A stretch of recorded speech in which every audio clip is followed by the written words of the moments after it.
তো আসলে নিপসম বাংলাদেশের পাবলিক হেলথে এমন একটা প্রতিষ্ঠান যার আসলে তুল্য কোনো প্রতিষ্ঠান নেই, এইটা হলো বিষয়। তো এখন এই প্রতিষ্ঠানটা শিক্ষা দেয়, ডিগ্রি দেয় পাবলিক হেলথে, এবং সেটা দীর্ঘদিন থেকে দিচ্ছে। এবং এখান থেকে পাশ করে অনেকে দেশে বিদেশে বিভিন্ন প্রতিষ্ঠানে খুব ভালো পদে আছে। তো সুতরাং এখানে যারা এখন শিক্ষার্থী আছে তারা গর্ব করতে পারে যে তারা এমন একটা প্রতিষ্ঠানে পড়াশোনার সুযোগ পেয়েছে। তবে পাশাপাশি এই প্রতিষ্ঠানের বঞ্চনাও আছে। এই প্রতিষ্ঠান থেকে যারা গ্র্যাজুয়েশন করে তাদের অন্যান্য ক্লিনিক্যাল সাবজেক্টে যেরকম একটা ডিগ্রি করে একটা পদে যাওয়া যায় সেইটার সুযোগটা নেই, আমাদের সেই পদটা নেই। এবং আমরা যখন ছাত্র ছিলাম আমরা তখন বিএমএতে গিয়েছিলাম যে পদ সৃজন করার জন্য, তো হয়নি এবং গুরুত্বও দেওয়া হয়নি। এবং সেইটা 93 সালের ঘটনা, 33 বছর পরেও কোনো উন্নতি হয়নি। আমাদের উপজেলা, জেলা বা বিভাগ কোথাও পাবলিক হেলথের পদ নেই।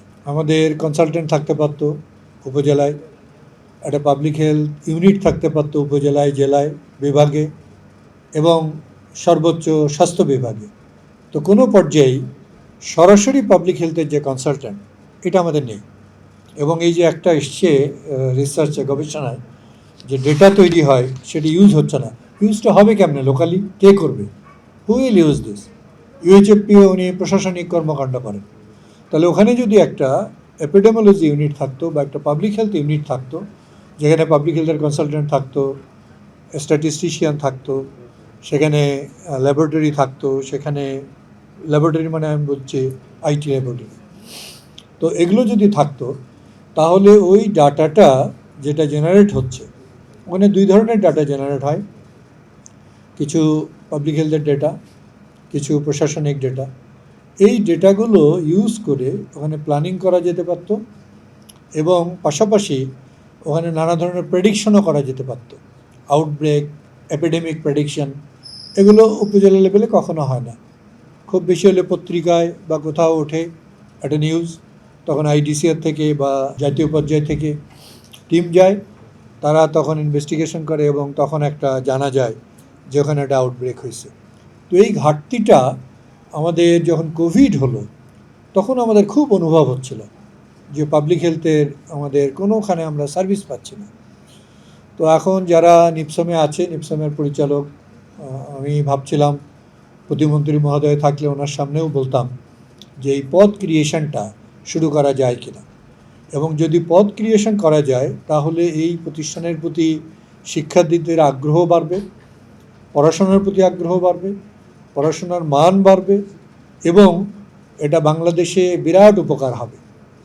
আমাদের বর্তমানে একটা এপিডেমিক যাচ্ছে, সেটা হচ্ছে মিজলস এপিডেমিক বা হামের মহামারী যাচ্ছে।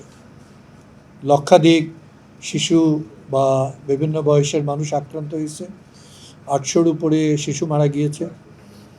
তাহলে এই যে এত বড় একটা ঘটনা ঘটছে, সেইটাকে আমরা মোকাবেলার জন্য যে আমাদের যেভাবে পাবলিক হেলথের রোল প্লে হতে পারত সেটা হচ্ছে না। এবং আমাদের এটা থেকে এটাও স্মরণ রাখতে হবে যে আমাদের এই ধরনের এপিডেমিক, প্যান্ডেমিক ভবিষ্যতেও হবে, এবং সেগুলোর জন্য যদি আমরা যথাযথ প্রস্তুতি না নিই, আমাদের পাবলিক হেলথটাকে এক্সটেন্ডেড না করি, তাহলে আসলে আমাদের তখন খেতে হবে যেরকম আমরা এই মহামারীর সময়ও খাচ্ছি, যে মহামারীটা এতদিন হলো, 3 মাস পার হয়ে যাচ্ছে, সেটা নিয়ন্ত্রণে আসছে না। আমাদের গবেষণা কোনো বিকল্প নেই। কালাজ্বর বাংলাদেশ থেকে নির্মূল হয়েছে এবং কালাজ্বরের বেশ কিছু গবেষণার ফলে কালাজ্বর নির্মূল সহায়ক হয়েছে। কালাজ্বরের একটা ওষুধ সোডিয়াম স্ট্রোবোগ্লুকোনেট 60 বছর ধরে ব্যবহৃত হয়েছিল, 60 বছর, এবং আর কোনো বিকল্প ওষুধ ছিল না। এবং এই ওষুধটা রেজিস্ট্যান্স ডেভেলপ করছিল এবং এই ওষুধটার কারণেই 15% ডেথ হতো কার্ডিওটক্সিসিটির কারণে। তারপরে কালাজ্বরে গবেষণা হয়, মুখে খাওয়ার ওষুধ তৈরি হয়, লাইপোজোমাল অ্যাম্ফোটেরিসিন নামে কালাজ্বরের খুব কার্যকরী একটা ওষুধ, সেটার গবেষণা হয় বাংলাদেশে, এবং অসংখ্য গবেষণা হতে থাকে বাংলাদেশে, এবং তারই ফলশ্রুতিতে বাংলাদেশে কালাজ্বর নির্মূল অর্জন হয়েছে। এরকম আরও অনেক আছে। ওআরএসের কথা আমরা বলতে পারি, যে গবেষণার ফলে সারা বিশ্বজুড়ে একটা যুগান্তকারী ঘটনা ঘটেছে। ডায়রিয়াল ডিসঅর্ডার বা কলেরা, এগুলোতে মৃত্যু কমানো গিয়েছে। সুতরাং গবেষণার কোনো বিকল্প নেই। এবং নিপসমে যে আমরা শিক্ষা দেই, এটা হলো পোস্ট গ্রাজুয়েশন আমরা দেই, এবং সেখানে গবেষণা একটা অত্যন্ত গুরুত্বপূর্ণ অংশ।